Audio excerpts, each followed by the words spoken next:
yendoza yenaga kansokeyoko nasoka nakakwasaganya akawe ya Yolesa Ekitone nakolera ddala bulungi nnyo era ndoza nsoke embalage butya bwe yayimba ne bwe yakola mu Yolesa Ekitone katono nnyo aglimpse ate male nkomewo naye kuba gwe nina olunaku lwa sagala oveeko kankomewo.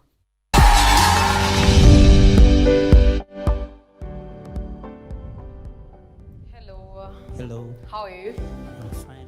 Tukwaniriza mu finals. Thank you. Okay. Gombo finals nka tuwecho osobola chomanyi kye kikutwaza millions 10. Okay, oh my, oyo bamwise Lugomvu nga bwe muwulidde bwayimba kati naffe mutusaasira abaali ba judge nti otuuka akaseera nga buli mwana alina talent buli kyakola okitegeera it's very powerful naye I'm just happy nti he's doing well at the moment naye emboozi katugifune saagala byonna bibanyumiza ebitone byemmanyiiko but I'm so happy nti mulina olunaku olwayose Lugomvu wangi nange nsanyusa okubeera wano ku BBS Telefina. Owulira otya bwe weeraba abo otyo? Mpulira neefiringa nga star. Nga star. Mpulira kati ndi mu muddu y'okubeera nga star. Mpulira bulungi nnyo. Oyira okyetegekedde? Nkyetegekedde nnyo neera nina package gye nkoze ennyimba. Sofa ziringa ng'ennyimba 10. Nakareleasingako oluyimba lumu ne video bakulimba. Wow. So kati ennyimba gye ziri nnyingi njagala mbe Taking you back, what was your experience so far mu Yolesa Ekitone okutwalizaamu nga bwe yali? Yolesa Ekitone, first of all, nagendayo. Okay, bavubuka bangi nga ayimba nnyo n'okunsinga nga na talent naye nga yeeyimbira yekka n'emikwano gye gimuli okumpi. Nenze natuuka akaseera ne ngamba let me go to Yolesa Ekitone nga na aim nga njagala first of all abantu bandabe. Exposure. Of course nga mmanyi Yolesa Ekitone abantu bagiraba bangi ne staffa ku kintu kyonna kyonna. Naye ne ngenda ne aim kale eyinza okuba nga tiyali serious ne ngamba let me go and reach the finals. Tuke ku final. That's why natuka ku final let me say singa nagenda ndi so much prepared nalibadde nso owangula cause ne yawangula nali mpulira nga I can wali osobolera ddala. So I went nembira surprised nenda basemi nenda ba mu bantu bansomera aba final kwendi among the best 10 nembira among the best 5 yeah.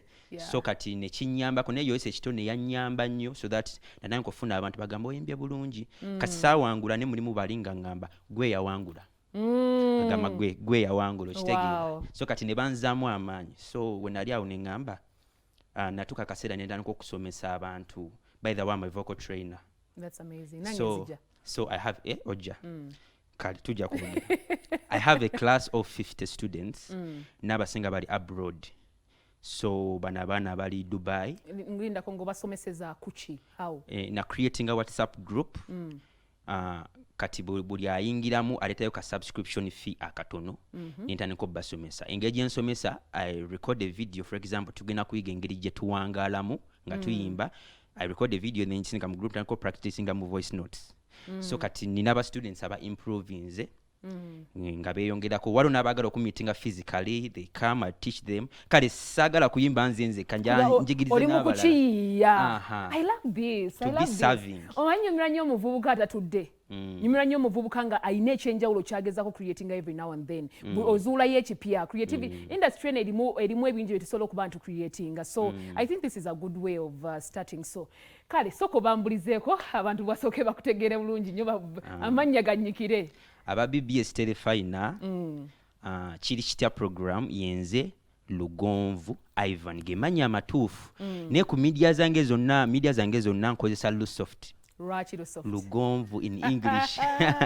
So I'm Lusoft. Kati ogenda ku TikTok Lusoft, YouTube Lusoft, iTunes n'ennyimba Lusoft buli wamu nkozesa Lusoft. Hold on, so okkiriza okozesa erinnya erya Lusoft mu kuyimba? Yeah, it is my stage name. Okay. Weddira Lugave. Neddira Lugave. Wow. Luli.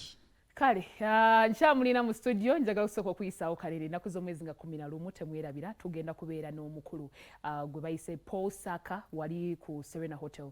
Mbakoowola mwenna buli omu wonna w'onoobeera oli osobola okuvaayo gy'oli n'osobola okujja n'ekisinga obukulu tugule tickets ez'omukulu oyo bambi tugende tumuwagire. Ayimbye ennyimba nnyingi za composingidde abayimbi ab'enjawulo anacharinze abayimbi bangi nnyo wano e Uganda naffe be tulabako era be tumanyeeko mu butuufu nga music we atambulidde ddala ng'oggyeko okuba nti awandiikidde abaana b'amasomero ate era abayigiriza okuba nga bayimba era n'essaawa eno wetwogera nti bangi abasinga bakulu era tubalabye bakomyewo mu nsiike ey'ebyokuyimba oluvannyuma ate nga bawa obujulizi kati ku luno tetwagala tubiwulire buwulizi twagala tugende ffe bennyini tumwerabireko mwami kyono yattegekedde ki olunaku luno lwategese olw'11 n'ekirala papa misa kisemakula abafulumiza oluyimba n'omwami ono mu nsi eno okozeemu ki but I think baaluzeemu buzi so twagala byonna byonna tugenda tubirabye live awo ku Serena Hotel tugenda okubeera era mwenna mbakoowodde mujje tumuwagire bannaye Paul Saka 11 omwezi ogw'omukaaga ku Serena Hotel Mr. Kisemakula bw'agivaamu bw'ati bw'agita ate ng'agiweereza omukulu Paul Saka tusobole okuba nga tukinyumirwa nkyali naye Lusoft naye mukkirize wano wenyini we mba nsooka mpumuliremukko bwe tuba tukomyewo abantu baffe ndowooza ojja basampolinga mu crash osampolinze mu n'akayimba kuno akatali kako kano ke tuzo premieringa leero tunoonyeyeko tusampolinga though I'm going to try to sample something small just nakedde ng'eddoboozi lange lirimu katono eriyo ne eribaamu katono wansi era liyimba okay esiyinza lyeraliikirira tugende maaso I've heard the words that secret chord that David played and pleased the Lord but you don't really care for music do you it goes like this the fourth and fifth, the minor fall, the major leave, the bar for king composing, hallelujah.